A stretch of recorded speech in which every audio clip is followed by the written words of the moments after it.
From Washington to Warsaw, Paris to Ankara, Brussels, Berlin, Bucharest, and Belgrade. Through pandemics and political movements, cooperation and confrontation, digital divides, and defending democracy. The German Marshall Fund is at the pulse of transatlantic relations today, convening the experts and insights needed to navigate tomorrow's world.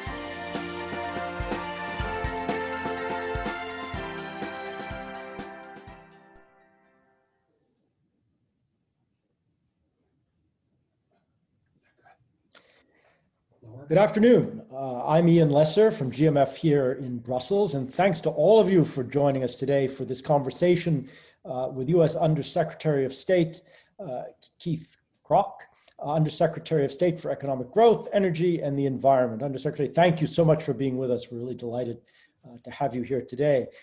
The Undersecretary plays a key role in many issues of transatlantic concern, and of course, as you've just heard, GMF's mission is strengthening transatlantic cooperation, so we'll get to talk about some of those critical issues today.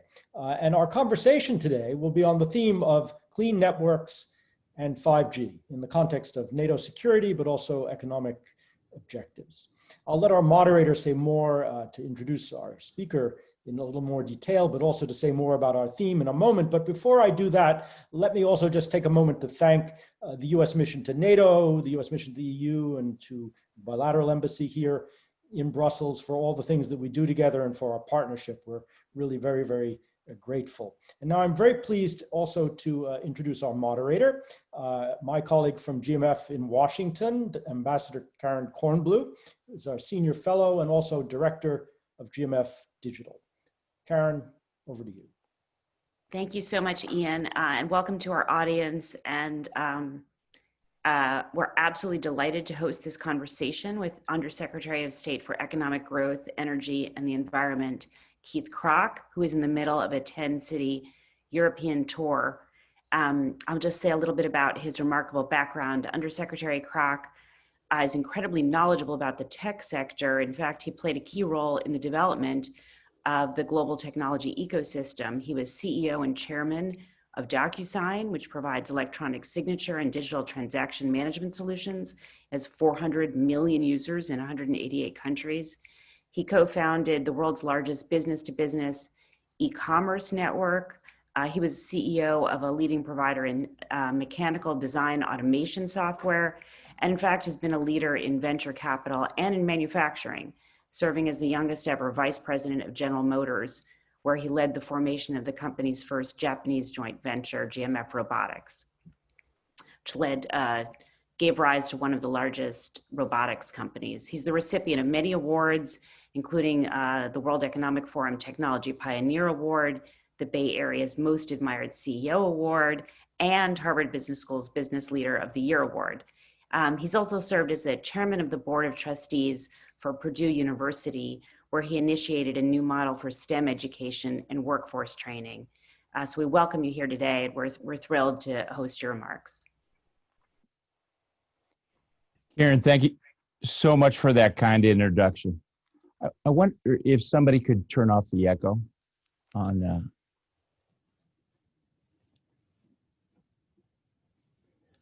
Sorry about that. Karen, that was an overly generous introduction. And good afternoon to all of you. And thank you for joining me here today. It's wonderful to be back in Europe after being gone so long during this COVID crisis. It's really the first country, first continent swing in a long time. And the work of the German Marshall Fund informs decision makers here in Europe and as well as the United States. Your contribution towards transatlantic bonds is invaluable and appreciated. And I'd like to talk to you today about the reality that NATO faces as an alliance of 30 nations. It's one of an ever-increasing cyber warfare and seemingly ceaseless variations of intense, perhaps even weaponized economic competition. The Chinese Communist Party presents a real and urgent threat to democracies and companies here in Europe and around the world. The CCP has exploited the institutions of the free world, such as the WTO, to gain an upper hand over the same free nations that enable its prosperity. Rather than open up, the Chinese government intensified its aggression. It imposed market restrictions, forced technology transfers, and stole intellectual property. I've had that experience myself in Silicon Valley. You know, we're all free traders, but when someone comes into a market and doesn't play by the rules, the market is no longer free. We all thought capitalism would equal democracy, but in China's case, we were wrong. As Secretary Pompeo says, it's time to take off our rose-colored glasses and treat China not how we'd hope they be, but how they truly are. Now, both sides of the aisle back in Washington understand that the Chinese Communist Party is playing the long game, and they're playing for keeps. They fancy themselves as masters of a four-dimensional game of economic, military, diplomatic, and cultural chess. And worst of all, they believe they're above the rules. In this high-stakes competition, there's nothing static about NATO security. It can vanish in an instant, and there is no substitute for a coalition of freedom. A challenge of this magnitude cannot be done alone. It's a team sport, and it will require the synergistic effects across all our governments as well as our powerful private sector. To prevent the CCP's authoritarianism from winning the day on 5G, NATO Secretary General Jens Stoltenberg recently remarked, "We have to make sure that Europe and North America stand together to face that China challenge." For years, the CCP has been putting pressure on telecommunication companies and countries to buy from Huawei, knowing that its national intelligence law can oblige Huawei to share data from these countries and companies at any time. CCP's stated doctrine is to seduce with money and reinforce with intimidation and retaliation. Untrusted, high-risk vendors like Huawei and ZTE provide the CCP's authoritarian government the capacity to disrupt or weaponize critical applications and infrastructure, or provide technological advances to China's military forces. It should surprise no one that Huawei is under indictment in the United States for bank fraud, wire fraud, conspiracy, violating sanctions, racketeering, and misappropriating intellectual property from 6 U.S. tech companies. And it's no secret that Huawei stole intellectual property from T-Mobile, the U.S. subsidiary of Deutsche Telekom. We know that it deploys these same tactics in Europe or wherever it can get a foothold. Given these dangers, governments and businesses around the world are increasingly asking, who do we trust to carry our most personal information and intellectual property? The primary choices are 2 world-class European vendors on one side, Ericsson and Nokia, and 2 CCP-controlled companies on the other, Huawei and ZTE. After this year, there should be no doubt about the answer. From concealing an outbreak that became a pandemic, to eviscerating Hong Kong's freedoms, to persisting with ruthless campaign of repression in Xinjiang, the CCP's human rights abuses are impossible to ignore. This behavior is made possible by an Orwellian Big Brother surveillance state that tracks billions of people worldwide and extends that great one-way China firewall, where all the data comes in for CCP's use, but none goes out. And reciprocally, all the propaganda goes out, but the truth does not come in. UK Foreign Secretary Rob recently remarked that it isn't just the devastation of COVID-19 that takes the shine off of China, but also the fact that CCP doesn't live up to the deals that it makes. The crackdown in Hong Kong is a case in point. As Foreign Secretary Rob said, It comes down to an issue of trust. He said, why would anyone trust China with other deals they might make? The Transatlantic Alliance has a responsibility to protect the integrity of our networks for nearly 1 billion citizens living under our security umbrella. That's why the United States has teamed up with like-minded nations to develop the Clean Network, which is a comprehensive approach to address the long-term threats to data privacy, security, human rights, and trusted collaboration. Its 5G Clean Path initiative complements the work done by the EU member states in developing the Clean EU 5G Toolbox for designing, constructing, and administering 5G infrastructure. Prime Minister of Poland, Morawiecki, recently commented, Poland believes the construction of our 5G Clean Path network is a prerequisite for strategic technological sovereignty. That's why we're proud to be a 5G clean country. The Clean Network is rooted in internationally accepted digital trust standards and represents the execution of a multi-year enduring strategy built on a coalition of trusted partners. The Clean Network encompasses the entire system by incorporating additional clean initiatives to safeguard mobile carriers, apps, cloud-based systems, and undersea cables, because a system is only as strong as its weakest link. It sparked a wave of countries and companies choosing clean vendors for their 5G networks. Already, many NATO allies are following suit. The 5G tide has turned toward clean, trusted vendors as more and more countries and companies are using clean providers to build 5G clean network. Huawei deals are evaporating as everyone begins to realize it's an arm of the CCP surveillance state and a tool for human rights abuse. The Clean Network now includes over 30 countries around the world. Many are European, such as the Czech Republic, Norway, Poland, Sweden, Estonia, Romania, Denmark, Greece, Finland, Luxembourg, most recently Serbia and Kosovo, Albania, Latvia, France, United Kingdom, and Slovenia. Most countries' largest telecommunication companies, such as Telefonica, Telco Italia, Reliance in India, Telstra in Australia, SK and KT in Korea, and all the telcos in Japan, Singapore, Australia, US, and Canada have joined the Clean Network. My good friend Telefonica CEO Jose Lopez remarked, Telefonica is proud to be a 5G Clean Path company.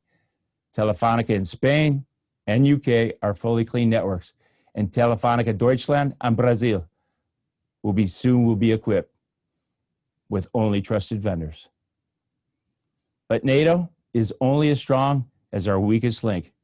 Countries may be tempted to auction off 5G contracts to lowest bidders, but this approach exposes us all to undue risks.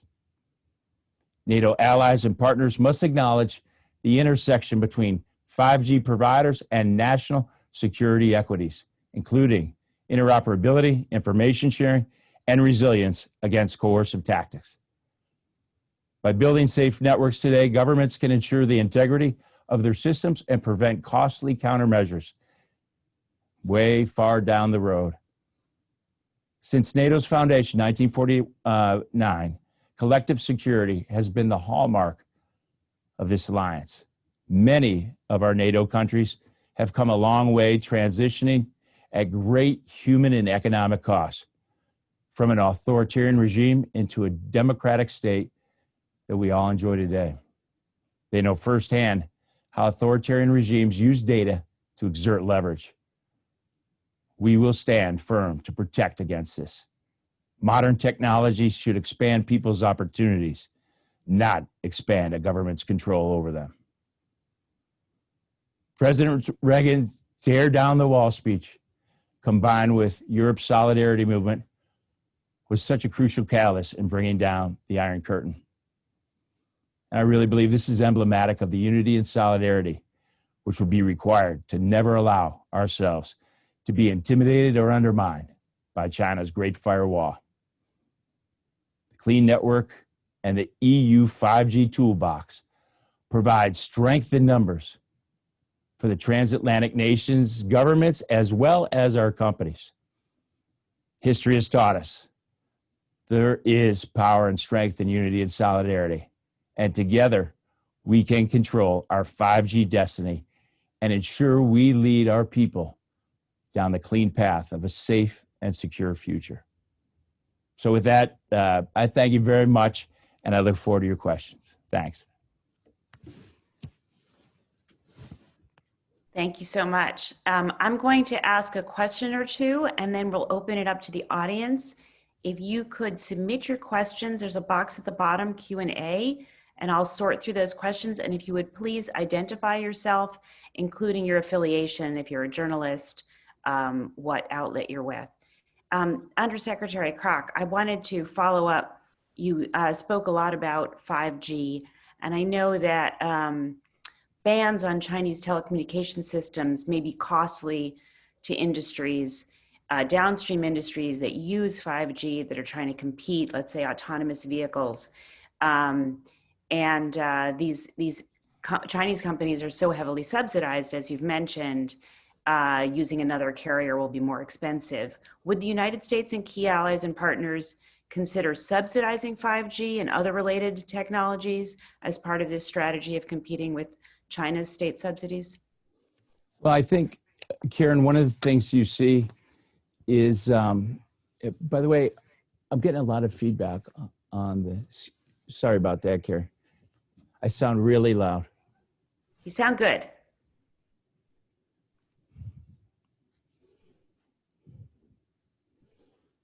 How's that? Can you hear me, Karen? Yeah. Okay. So, sorry about that.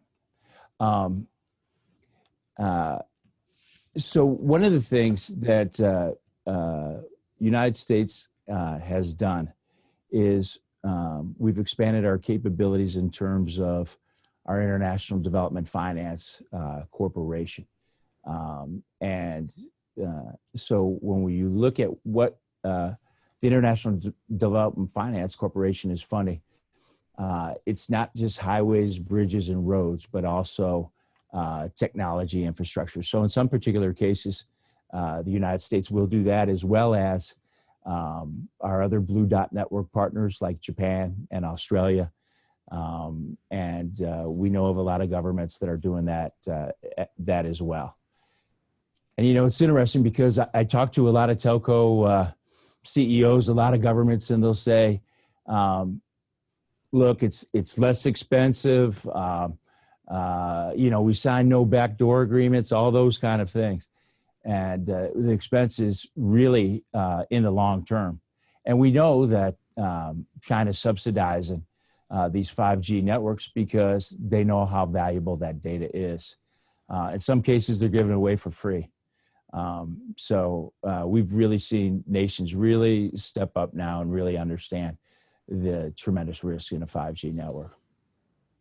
Great. The questions are pouring in, so I'll just ask one more. I wanted to ask you about the 2020 Prague 5G Security Conference.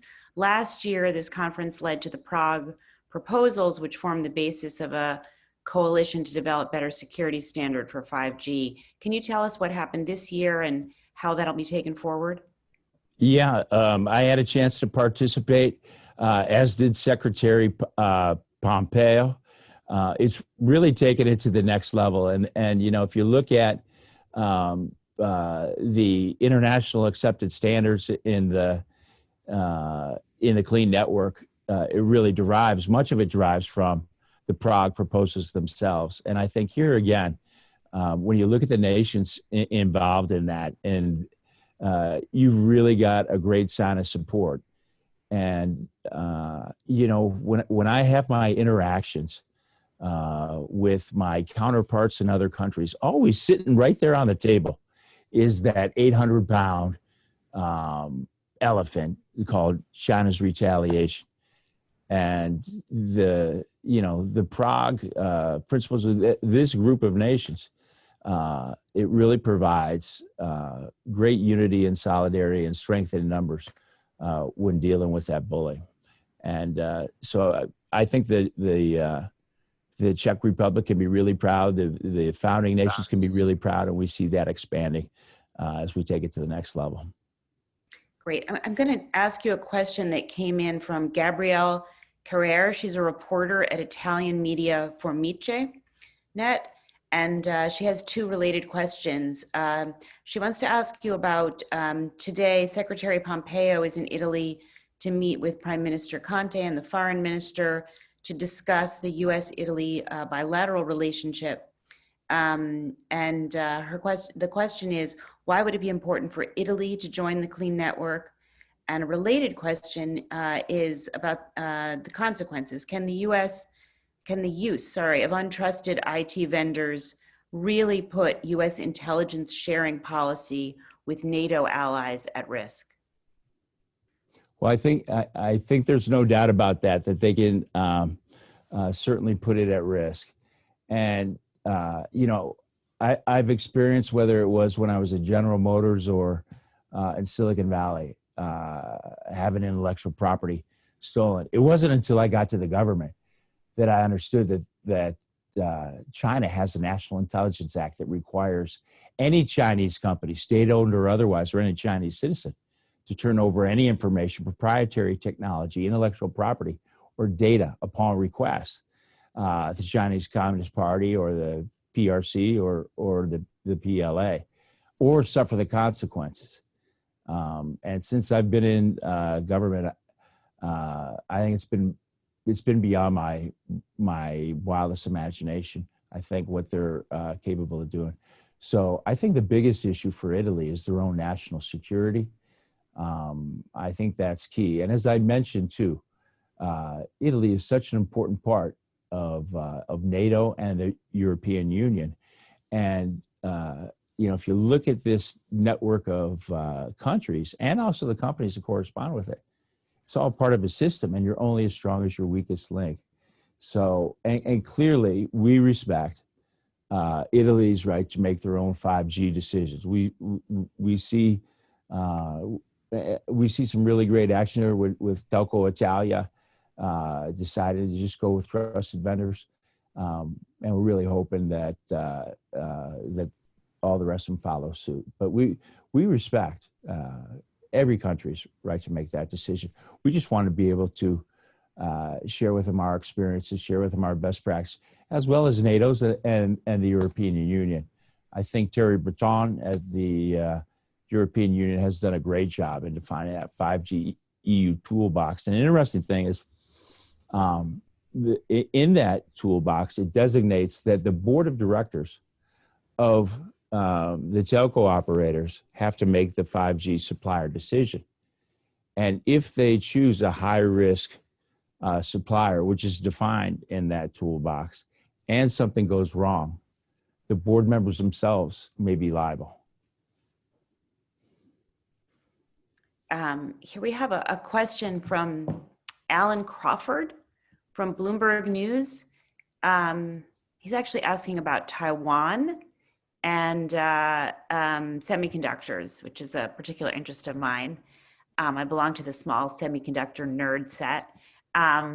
And he wants to know a little bit about the sentiment in Taiwan, any concerns over losing business, the arguments you use to convince them that cutting off sales to Huawei and others is worth it. And I'm just curious generally what you think about the security of the supply chain all the way back to semiconductors and US and European provision. Yeah. Well, the Taiwanese people are a model of democracy and capitalism. And they are just, they've really done an amazing job. And in the semiconductor business, they're the leaders in semiconductor fabrication.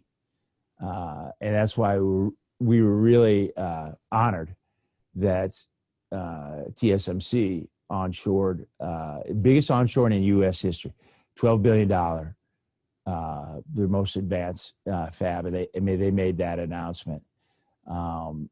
As maybe you know, I 2 weeks ago, I was in Taiwan. I was the highest ranking State Department official since 1979. The purpose of the visit was to go to the funeral of President Lee, who is really the father of their democracy. But I did have a chance to have dinner with President Tsai, and it was great, as well as with Morris Chang, the founder of TSMC. And they are a like-minded economy, just like all the nations are in Europe. So they're really, I think they've been a great partner.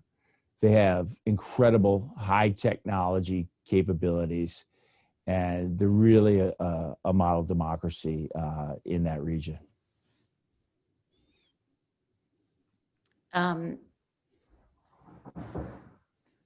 We have another question from Ian Brzezinski, actually. And he says that the U.S. has signed a number of 5G MOUs with key NATO allies. What sorts of bilateral and multilateral 5G initiatives are being launched under these MOUs? And Ian is a former ambassador and senior fellow at the Atlantic Council. Of course. Yeah. So that's a great question. And if you look at what these agreements do, it was really the beginning of the Clean Network. And we've expanded that to also include not just countries that sign these agreements, but also ones like a Luxembourg, where all three of their telcos are going with trusted vendors. Or in some cases, some countries put in laws and regulations that will prevent untrusted vendors by default. But also, Secretary Pompeo announced a few months ago, or actually it was in August, the beginning of August, the expansion of the Clean Network with the launch of Clean Cloud, Clean Carrier, Clean Cable, Clean Store. And these initiatives are really key because if you look at 5G, it is that backbone of that surveillance state. And these are the extensions of that are part of this system. And there's a lot of other ones in terms of what goes along with that. I mean, it could be clean drones, clean Internet of Things. And it's really important that gets addressed as well. So I think you're seeing these initiatives from us in terms of expanding that network. And that's one of the reasons why I'm here in Europe. I'm here to, spend a lot of time with not just the governments, but with the private sector CEOs. I've already had some great meetings. I had a number of meetings with some of the biggest CEOs in Germany, for example. And it's really been comforting to know that they understand the risks, not just in the 5G side, but all these different accessories kind of off that. It's one big network. Great. We have two questions about Open RAN technology. One from Martin Bergstrom and one from Joshua New at IBM. And the question is really, as you know, Open RAN has been suggested as a competitive alternative to Huawei. And one of the questions is, should the Europeans be preparing for Open RAN technology and implementation faster than they currently think? Is this, what's the prognosis for that? Well, I don't know how fast they think, but I think, from my pattern recognition in Silicon Valley, it usually happens not as soon as you hope, but sooner than you do think. And I think that this is a natural extension in terms of a little mini paradigm shift happening out there. And we already see a lot of technology companies in Silicon Valley and around the world really developing some great technologies. And it's a natural thing that's happening in terms of opening that into Open RAN. It makes it more of a competitive market. It allows innovation to be accelerated, and it allows companies to innovate at scale. So no doubt things are heading in that direction, but it's not not imminent like this year. So it'll take a while to develop. Will the government, will the U.S. government be, will the U.S. government be promoting Open RAN? Will it be working with, is it going to get behind that approach? Well, I think we're already doing a lot of things in that area. We spend a lot of time with a lot of our technology companies. I mean, we're always going to promote that next phase of technologies, but also at the same time, big strength of the United States is entrepreneurship. So these things are best developed in that free market where you have fast innovation cycles and companies who really know how to innovate at scale, but at the same time allows room for those lean, hungry startups that want to put that trophy on the mantle, and they really, really focus in a particular area. So I think that's good, healthy competition. That's what really drives all the innovation I've ever been experienced with. We have a lot of questions here. One is from Elizabeth Economy, and she's a senior fellow at both the Hoover Institution and the Council on Foreign Relations. And she asks, could the Undersecretary, that's you, say a few words about how the US and other advanced economies might work to compete more directly with its clean network and 5G and other elements of technology infrastructure in still developing countries? So how to compete with China's digital Silk Road? How can we make inroads when Huawei and other Chinese companies are so embedded? Yeah, and I think so much of this comes down to what we're doing from not just from a diplomatic standpoint, but from a commercial standpoint. So I think big investment from the private sector. If there's anything I've learned from running economic diplomacy, the United States, is developing nations.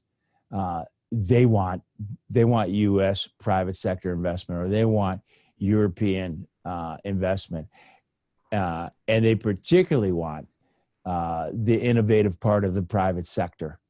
So anything we can do to help facilitate that is key. And one of the things we do at the U.S. State Department is we have a program we call our Prosperity Partnership. So it's not only all the tools in our diplomatic toolkit, including our newly rejuvenated Export-Import Bank, USAID, the Development Finance Corp, the Millennium Challenge Corporation, which is all brings all that financing, but also from the private sector. And when I say private sector, I don't just mean the business sector, also the educational sector, and also the nonprofit sector, which is really powerful in itself. So building these innovation hubs and really helping out these nations, I think this is really key. And we're doing it in a number of nations these days, and it's really successful. And that goes along with that Blue Dot network that builds clean infrastructure with clean financing that has that has those trust standards of good governance, transparency, rule of law, respect for property of all kinds, respect for sovereignty of nations.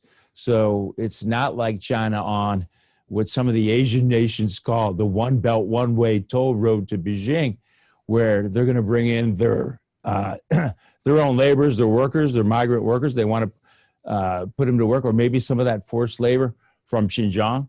But it really creates great job opportunities and training for these nations. So it's not a question of just giving them the fish. It's really teaching them how to fish. And I think that's what these nations value most at the end of the day.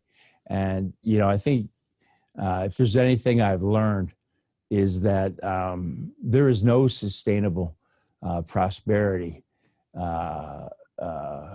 without liberty. And I think some of these nations are waking up to the truth of communist parties, debt trap diplomacy, and some of the other things that are going on out there.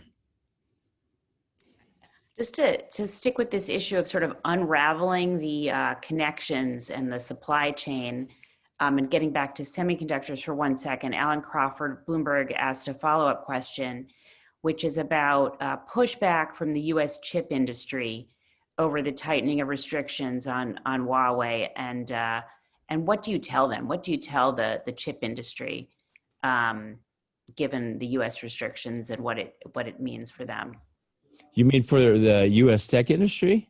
US semiconductor industry, especially because of the impact on them of the Huawei restrictions. Yeah. By the way, they get it totally. We meet with the leaders of those semiconductor companies, and when you look at the export controls, for example, that went on, it affected all semiconductor industry participants equally all around the world, and they totally understand that.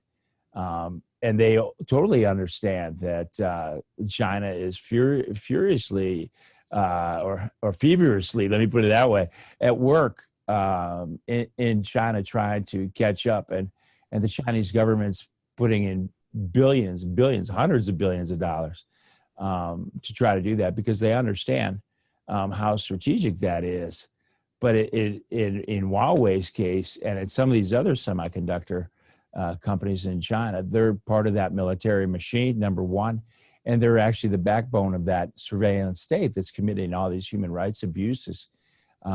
So the companies understand. I mean, they get it.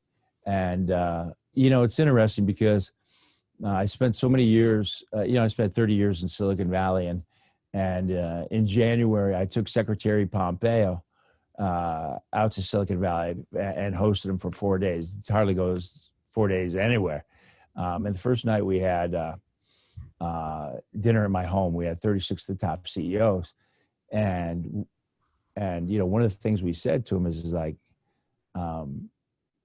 look, the Chinese Communist Party isn't just a real and urgent threat to democracy. It's to your companies because they don't want to compete. They want to put you out of business. And I also said, in Silicon Valley, we say corporate responsibility, social responsibility. Well, it's also national security as well.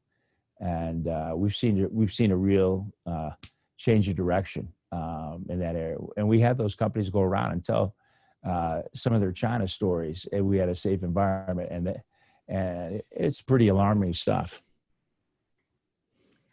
I wanted to ask you about clean cloud for a second. We've spoken a lot about 5G, and maybe you can just explain a little bit about how that's going to change facts on the ground. We have Alibaba buying cloud centers in the US, but then again, we've seen the interest in Chinese hackers in gaining access to intelligence of US firms through cloud providers. So I'm wondering what you're thinking about how this clean network, what its implications are going to be, and loosely related to this, I'm wondering what your thoughts are about the EU's European Cloud Initiative. Yeah.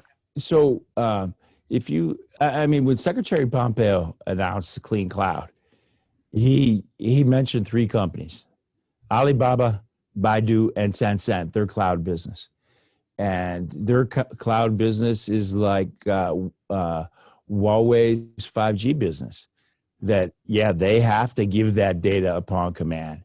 And we know also that they are tools of the Chinese Communist Party. The CEO of Tencent himself said 10 years ago that the internet needs to be controlled. Alibaba has participated in the Xinjiang human rights abuses. So, look at that as an extension of that 5G. And clouds are really important, whether it's service cloud or in data centers themselves. Now, it just so happens there's a ton of players in that business who make servers and those kind of things.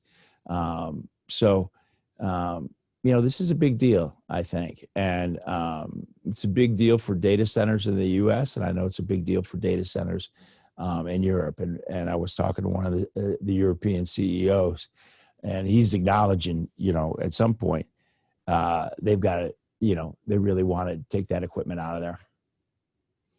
Do you have any thoughts about the separate from this clean network?